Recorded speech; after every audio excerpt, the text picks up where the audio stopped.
एक और कॉलर हमारे साथ जुड़ रहे हैं, बलवंत। तो स्वागत है आपका लीगल पॉइंट में। बलवंत जी अपना सवाल पूछें। हेलो जी। जी बलवंत जी स्वागत है आपका, अपना सवाल पूछें। सर जी, जी जैसे कई बार जैसे हमारी कोई जमीन आई थी जी, उसके अंदर नहर में नहर बनी थी उसमें जी। जी जी ठीक है जी। जी तो उसमें ये चक्कर हुआ था जी कि उन्होंने ना पैसे लेने के लिए वहाँ गए थे तहसील में जी। जी तो वहाँ जी वो उन्होंने कहा वकील से मैंने पैसे 2,000 रुपये मांगे थे, उन्होंने मैं दे दीजिए जी जी केस के लिए। ठीक है जी। जी तो वहाँ पर जी जो आगे जो बना के देते हैं ना जाके, जी जी तो उन्होंने कहा भी वहाँ पैसे लगेंगे 100 रुपये आपके जी। जी ठीक है। फिर हमने उससे आगे फिर हम गए नोटरी से आगे जी। जी तो उन्होंने आगे फिर वो कहा आपका काम बन गया है और आपको आगे जी चले गए। फिर उन्होंने कहा कैश पेमेंट चाहिए क्या, हमको जी कैश पेमेंट चाहिए, खाता नहीं खुलवाना है जी। ठीक है, जल्दी पैसा मिल जाएगा। तो वो कह रहा है आपको अलग से पैसे देना पड़ेगा 100 रुपये। उन्होंने अलग से ले लिया जी। आपने किसको पैसा दिया था? तो वहाँ तहसील में थे जी वो ईशा दिशा ई दिशा के अंदर में जी। आपका सवाल क्या है, स्पष्ट शब्दों में पूछें तो आप। वैसे जी वो ऐसे पैसे ले लेते हैं जी और काम लटक जाता है वैसे जी। किसी और वकील हमारे को आपने के लिए पैसे दिए आजकल थे? जी वो भ्रष्टाचार ज्यादा चल रहा है जी। किसी वकील को आपने पैसे दिए थे? जी वहाँ पर जी एक उनके क्लर्क जी ने पैसा मांगा, वो वकील के एक असिस्टेंट था जी। ठीक है, हम आपका सवाल समझ गए। बर्नाली, इनका सवाल ये है कि ये इनका लैंड का एक्विजिशन का एक मामला था, उसमें ये वकील के पास गए थे और वकील ने इनसे, जो उनका मुंशी होता है, क्लार्क होता है, उसने पैसे लिए लेकिन इनका काम नहीं हुआ।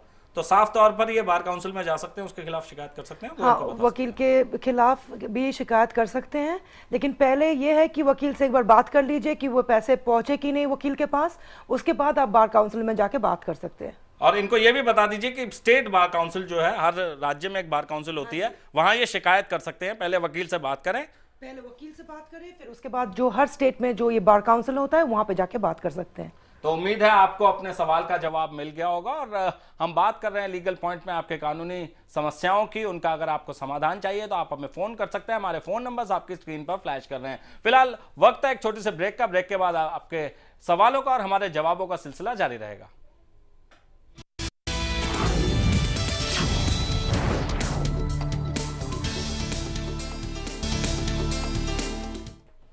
ब्रेक के बाद एक बार फिर से आपका स्वागत है। आपने देखा कि शांतिपूर्ण विरोध के लिए संविधान हमें क्या अधिकार देता है। अब हम आपको बताते हैं कि धारा 144 क्या है। आपने अक्सर सुना होगा कि पुलिस ने एक इलाके में धारा 144 लगा दी है, लेकिन क्या आपको पता है कि धारा 144 कब और क्यों लगाई जाती है? वैसे तो संविधान ने हर नागरिक को मौलिक अधिकार दिए हैं, लेकिन कानून में कई ऐसे प्रावधान हैं जो एक व्यक्ति की स्वतंत्रता पर रोक लगा देते हैं। इनमें से सबसे महत्वपूर्ण है क्रिमिनल प्रोसीजर कोड की धारा 144। ये धारा एक मजिस्ट्रेट को ये अधिकार देती है कि अगर उन्हें लगता है कि लोगों के एक जगह बड़ी संख्या में इकट्ठा होने से लोगों की सुरक्षा पर या फिर इलाके की शांति व्यवस्था पर फर्क पड़ेगा, तो वो वहाँ लोगों को इकट्ठा होने पर पाबंदी लगा सकता है। हालांकि आप ये जान लें कि धारा 144 में साफ लिखा है कि धारा 144 को सिर्फ आपात स्थिति में ही लगाया जा सकता है और इस धारा के तहत आदेश न मानने पर 3 साल की सजा हो सकती है। मजिस्ट्रेट जो ऑथराइज होता है उसको ये लगता है कि कुछ लोगों का यहाँ इकट्ठा होना, एकत्रित होना लॉ एंड ऑर्डर के लिए नहीं सही है, तो वहाँ पुलिस क्या करती है कि वहाँ उनको पेश करके अपना एक पिटीशन लेकर के वो मजिस्ट्रेट से जाकर के एक ऑर्डर लेके आती है। वहाँ पर उस आदमी का या उस तरह के लोगों का या उस ग्रुप का या 5 लोगों का इकट्ठे होने पर फिर पाबंदी लग जाती है। हालांकि अदालतों ने माना है कि धारा 144 को रूटीन के तौर पर नहीं लगाया जा सकता है। मधुलिमाय के मामले में सुप्रीम कोर्ट का कहना था कि धारा 144 के तहत दिए गए अधिकार को प्रशासनिक रूप से नियम के तौर पर नहीं लगाया जा सकता है। ये एक न्यायिक अधिकार है और इस बात की न्यायिक जांच भी की जा सकती है कि यह अधिकार सही तरीके से इस्तेमाल किया गया है। अगर किसी राजनीतिक पार्टी या समूह को अपना शांतिपूर्ण विरोध करने की इजाजत ना मिले तो वो पार्टी धारा 144 के तहत जारी किए गए आदेशों को अदालत में चुनौती दे सकती है।